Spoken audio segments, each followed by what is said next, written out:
What's up, guys? Justin here with TheSketchUpEssentials.com. So quick tip today, I wanted to show you how to change the direction of the top-down view of an image or a plan inside of SketchUp. Let's go ahead and just jump into it. All right, so you might have run into this issue before, depending on the models that you have, where you've got a space like this one, and you've modeled your space and you've got your axes in here. So we'll turn our axes on like this. But then if you go into a plan view, so if I go to a top-down view right here, the image is vertical. Well, the problem with this being a vertical image is most plan sheets that we use are set up in the landscape format, not the portrait format. What that means is that this isn't going to fit on a sheet very well. So if you tried to create a top-down view for layout like this, that would not be ideal because it's not going to fit on that sheet. So there's a quick, easy way to change this, and that is to adjust the direction of your axes. So right now, if I go to a top-down view, you can see how the green direction gets placed up, the red direction gets placed horizontal, like this. Well, in this case, we actually want this direction to be up.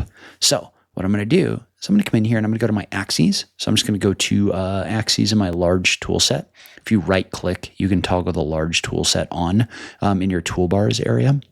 But what I want to do is I want to generate an axis that actually runs with my red being up and down and my green being this direction right here, the horizontal. Well, now what I've done is I've changed the axes in my model.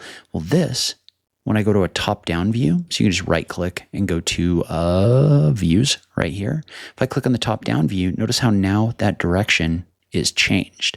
So the cool thing about that is you can actually save a scene with that as your axis. So in this case, right, I'm just going to do a view or a camera parallel projection right here, and I'm going to add a scene. So I'm just going to right-click, I'm going to add, and I'm going to go ahead and we can save as a new style because that previous style didn't have the axes in there.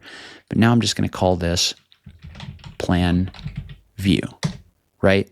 But if I go back to my working view, notice how the axes actually go back to where they were before because the axes are actually saved on a scene-by-scene basis. So say for whatever reason that I wanted a view that had this kind of diagonal, if I was to set a new axis right here and then go to a plan view, notice how the building is off axis right here. Well, if I was to add a scene, and we'll go ahead and we will, we've got that same style in there.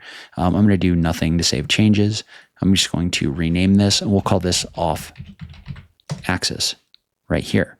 So now that is a scene that's off axis. So now I have multiple different scenes with different axis directions in here. So if I toggle my axes on, notice how this has its own axis associated with it. So you can save multiple scenes with multiple different axis directions that all kind of automatically go in whatever direction is driven by the green and the red in the scene. All right, so super short video, but this is something I struggled with for a long time, so hopefully it was helpful to you. If you do have any questions, feel free to leave them in the comments down below. As always, thank you so much for taking the time to watch this, and I'll catch you in the next video. Thanks, guys.